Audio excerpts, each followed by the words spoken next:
Sabi ni Sara Duterte, mga kababayan, laging may kwento tungkol kay Sara Duterte. Ang libanat si Sara sa ating gobyerno. Hindi dapat pumapayag ang Pangulo na pakialaman ng legislators ang budget. Oy, Sara Duterte, paano hindi pakikialaman ng mga legislators ang budget?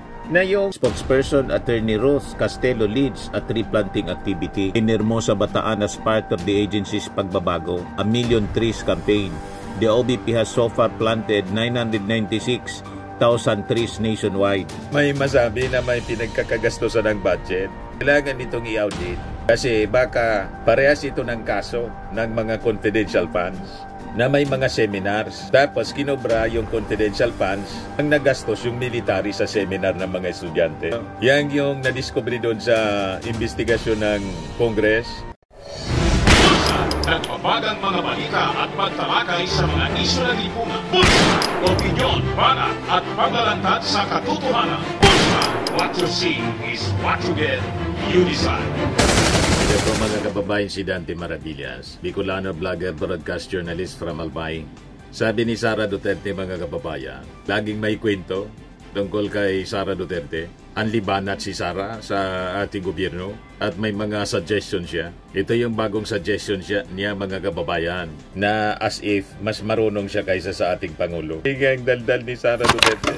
Yan sabi niya, hindi dapat pumapayag ang Pangulo na pakialaman ng legislators ang budget. Oy, Sara Duterte, paano hindi pakikialaman ng mga legislators ang budget? Na yung Congress, sila yung may mandato na busisiin ang budget. Sila yung binigyan ng ating konstitusyon ng power. Ng tawag po, mandato sa kanila, sa Congress ng konstitusyon. Parang yung forthwith na mandato ng konstitusyon sa Senado. The power of the purse. Mandato ng Congress. Hindi ka ba nagre-review ng mga batas tulad ng saligang batas? Sobrang ka kasi ng pamamasyal. Kaya hindi mo na alam kung ano ng mandato ng ating Kongreso. Kaya nga po, pati budget po ninyo, pinangingialaman ng Kongreso. Pero mga kababayan, sabi ni Sara Duterte, handa daw niyang i-defend yung kanyang budget. Tingnan natin kung hindi ka naman magwala. Pag inisya ka ng mga members ng Congress, kasi doon ilalabas, nagbanta na yung Kongreso. You really have to defend your budget. Pag hindi po, yung request mo na gawing more than 900 million mula sa dating 700 million, malamang gawin na lang na zero budget kasi wala ka man pong ginagawa kundi mamasyal sa ibang bansa para asikasuin yung iyong tatay at mag-rally. Hindi man yan ang mandato po ninyo. Lahat personal ang inyo pong mga ginagawa ngayon. Wala sa description ng mandato ng Office of the Vice President. Ngayon, kung gusto mo, sana na talagang tutukan ng kaso ng iyong tatay kasi siyempre pamilya mo yan, tatay mo yan. May maganda ka sanang pwedeng gawin. Ang tuluyan ang mag-resign kasi sayang yung pasweldo sa inyo. Diba po? Wala ka bang ginagawa? Ngayon, yung Office of the Vice President, nag-tree planting para may masabi, may ginagawa. Office of the Vice President spokesperson Attorney Rose Castelo leads a tree planting activity in Hermosa, Bataan as part of the agency's Pagbabago, a Million Trees campaign. The OBP has so far planted 996,000 trees nationwide. Malamang karamihan dyan, ghost din.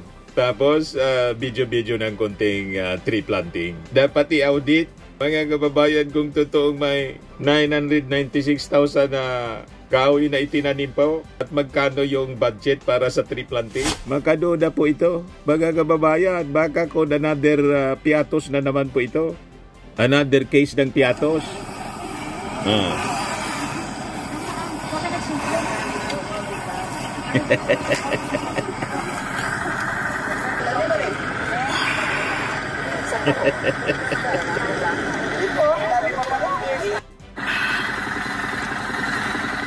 Yes, sabi ng mga nag-react, sabi ni Fred Mariano, the tree planting is a waste of time, effort, and resources. If there is no contingency on how to take care of them, the trees need to be watered, deweed, and fertilized. Ito yung sinasabing sarsuela, stage play. May masabi na may pinagkakagastosan ng budget. Kailangan itong i-audit kasi baka parehas ito ng kaso ng mga confidential funds na may mga seminars. Tapos kinobra yung confidential funds ang nagastos yung military sa seminar ng mga estudyante. Yan yung nadiscovery doon sa investigasyon ng Congress.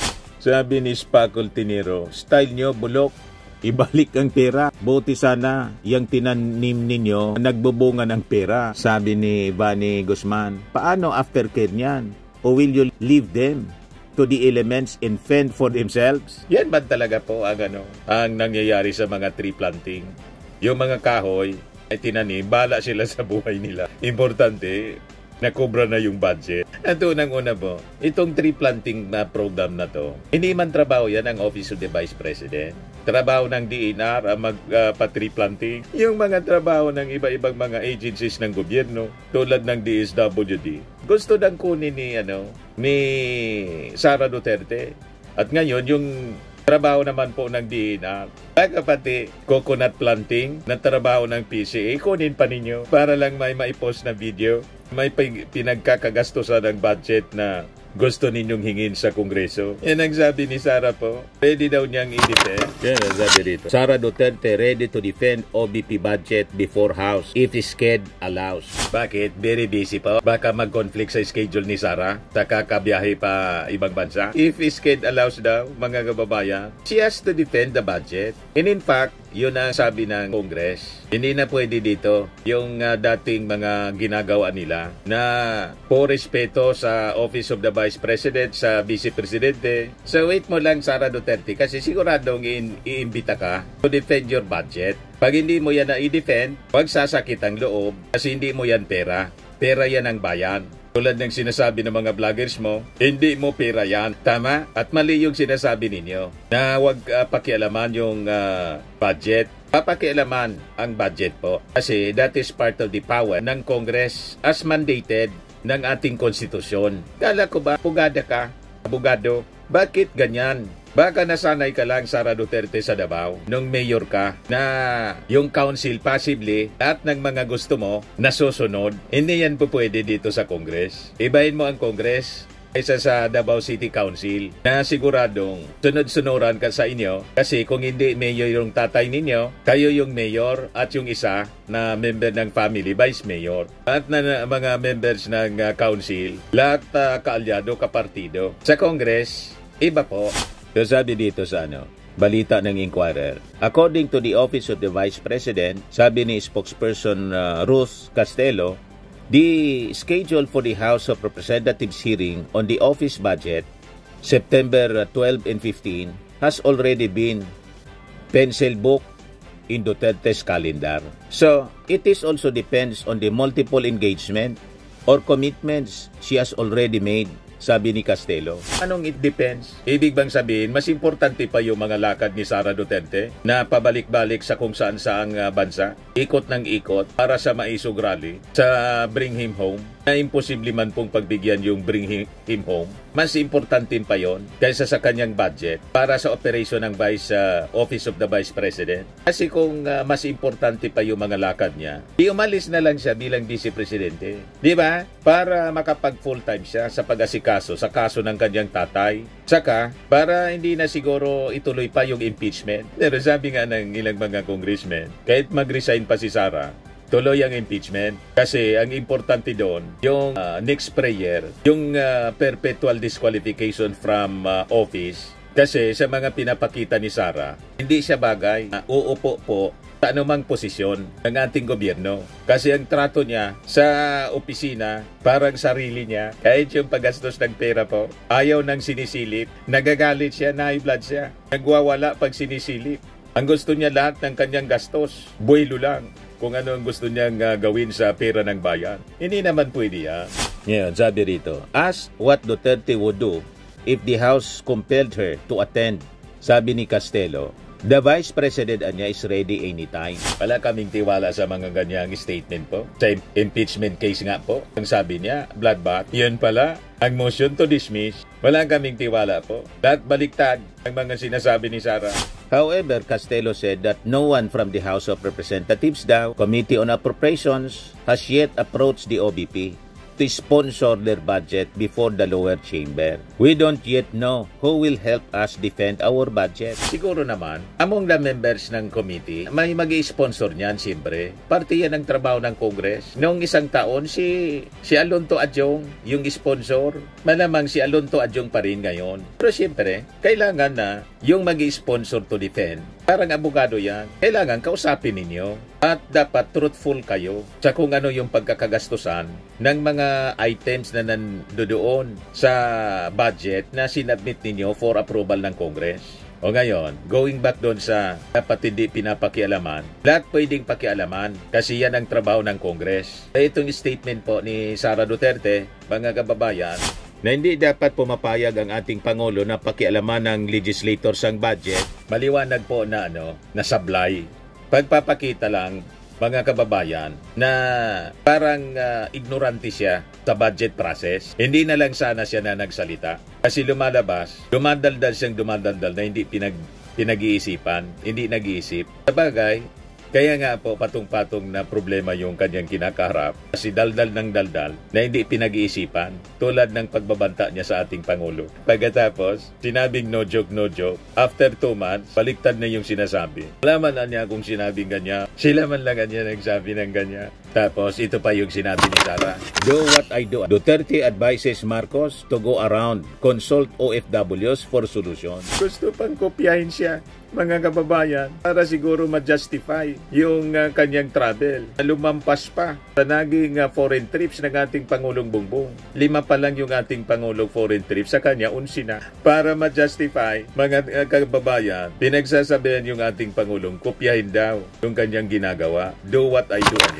Matindi, mga kababayan. Yan sabi ni Sara. Siguro dapat gawin niya yung ginagawa ko, di ba? Umiikot ako sa iba-ibang Filipino communities around the world. Maybe they should do what I'm doing, right? I go around different. Grabe niya, Mr. Maravillas, ang kakapala. May lakas talaga ng loob na sabihin na ganyan, na kopyahin yung ganyang mga pinagagawa, na ikot ng ikot kung saan-saan. Wala man pakinabangan yung kapakinabangan yung ating mga mamamayang Filipino. Wala nga sa kanyang sumasalubong, mga kababayan na mga leaders ng bansa na pinupunta niya, sila lang. Sabi ni Sara, paliwanag niya, that engaging with OFWs can provide government leaders with realistic and practical ideas for implementation back home. Hindi man kailangan gawin yan ng ating Pangulong ginagawa po ninyo. Kasi may mga tao na siya, may mga ambassadors, consulate office, general, na alter ego ng ating Pangulo. Ang ginagawa ng ating Pangulo, pag may mga official invitation sa kanya, state visit, for example, itong susunod niyang state visit sa Cambodia yata po, para sa UN General Assembly sa September 7 to 9, sinasabay na niya ang engagement sa mga OFWs. Lagi naman ganun po, para hindi sayang yung biyahe. Tama po, mga kababayan. Pero yung ganyan na ginagawa po ninyo, Sara Duterte, ikot ng ikot, wala man kayong imbitasyon mula sa mga foreign leaders. Talagang ang purpose lang yung maisog, pang personal lang, waste of time. Sabihin pa na yung gastos niyan, personal din yung gastos. Pero yung oras po ninyo na imbes nasa pag-asikaso sa mga bumoto po sa inyo dito sa Pilipinas, mas marami naman siguro yung mga nandito sa Pilipinas kaysa sa mga OFWs. Nandyan kayo sa abroad para sa mga personal ninyong lakad. Diba? Sayang pa sweldo. Pagkatapos, sasabihin mo pa na dapat tularan ka ng ating Pangulo. Anong magandang tutularan po sa inyo? Na walang kakwenta-kwenta yung mga pinagagawa ninyo araw-araw. Ang maririnig sa inyo, lahat patutsada, pag-alipusta, at kung ano-ano mga sinasabi ninyo na dapat sa sarili ninyo sinasabi. Kasi kayo ang walang naitulong para sa ikauunlad ng ating bansa. Ano ba yung nakikita ninyo? Ano ba yung pangarap natin para sa ating bayan? Ano ba yung doable doon sa ating bayan? The best practices galing sa, sabihin na natin, sa Kuwait, sabihin na natin sa Australia, sabihin na natin sa Netherlands. What are our dreams for the nation? What is doable in the Philippines that comes from best practices in places like Kuwait, Australia, or Netherlands? Pwede gawin mo sa Office of the Vice President. O bakit? Sa kakaikot mo, ano na yung ginawa mo, in-implement mo? Di ba wala? Tree planting. Sige mo lang ang daldal.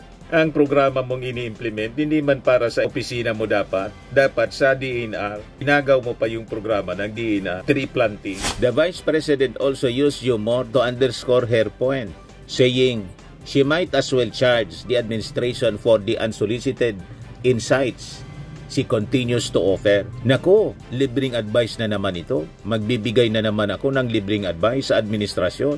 Hindi man ako na libre na consultant ng administration. Okay, mag-charge na ako ng consultation fee sa libreng konsulta ng administrasyon na ito sa akin. Speaking of consultation, mas maniwala kami kung magpakonsulta ka na. Ibang-iba na po ang inyong mga pananalita, ang inyong mga manifestations. Diyan maniwala pa kami, magpakonsulta ka. Ano niya, Mr. Maravillas, na consultation na ang kailangan ni Sara? I-post na lang ninyo, mga kababayan, sa comment box ang nararapat na puntahang doktor sa consultation para kay Sara Duterte. Okay po, mga kababayan? Po, Firmax Firming and Lifting Cream, pinapahid po sa mga pulses in affected area. Mainam po sa paninigas ng mga kaso-kasuan. Ito naman po, Automax Radiant Serum. Sa mukha naman yung application, anti-aging po siya. You will look 10 years younger than your age. Sa mga cancer patients naman po, baka lang gusto ninyo itong itry. Ning siya red mixed fruit drink. Hindi mo po siya gamot, food supplement siya. Kaya lang, gawa siya, mga kababayan, sa goji berry. Yung goji berry may anti-cancer properties. O ngayon, yung mga inquiries ninyo, dumiritso na lang kayo sa aming messenger sa Facebook para masagot namin agad. Ayos pa? Ayos na ayos niya, Mr. Maravilla. But anyway, ito po pala yung aming bagong product na binibenta online. I am worldwide amazing pure organic barley powdered drink mix from Australia. Negosyo to ng aking anak na architect entrepreneur Riz Maravillas. Ayan po. Kontakin na lang po ninyo siya, Riz Maravillas on Facebook. Ang mga health benefits niya: boost immunity, improves digestion, enhance energy levels, packed with antioxidants, prevent cancer. Sa mga nagana po ng malinis and spacious fitness gym, pumunta lang po kayo sa aming Colossal Fitness Gym. May Grab car rental din po kami. Ito naman po yung bago naming product na binibenta online. Eye Glow Serum, whitening po siya. Tingnan ninyo yung epekto sa aking anak na architect before and now. Yung mga inquiries po ninyo, dumiretso na lang kayo sa kanyang Facebook account, Riz Maravillas.